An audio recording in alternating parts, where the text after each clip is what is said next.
Yeah, well, Washington, I'm still figuring that out with the books ahead, but, it's interesting. Washington, at the Siege of Boston, was very aggressive in his approach. He was not. It wasn't the approach he would have later on of, do not put the Army at risk. At this early stage, he felt that, how are we going, if this goes on, how are we going to keep an army like this together? It's expensive. There's just no way. We need a knockout blow and get this thing over with. And throughout the Revolution,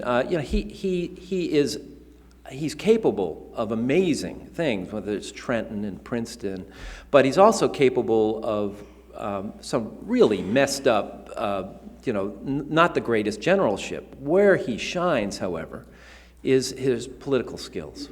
And it was his political skills that were what we really needed during, an 8-year Revolutionary War that goes on, and he believed, as Napoleon said, Washington, he could have been the greatest man, he could have been me. But he didn't, and as King George would say, if Washington doesn't become a king, he is the greatest man in the world. He staunchly held to the principle that the military is under the leadership of the civil authorities, but to implement that, during those 8 years where the Continental Congress was, it was as dysfunctional as any Congress we've seen,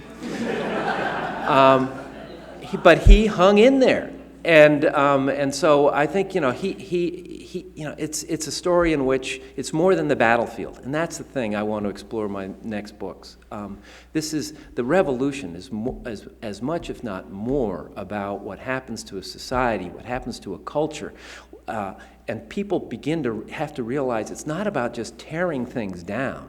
It's about how do we build a new society.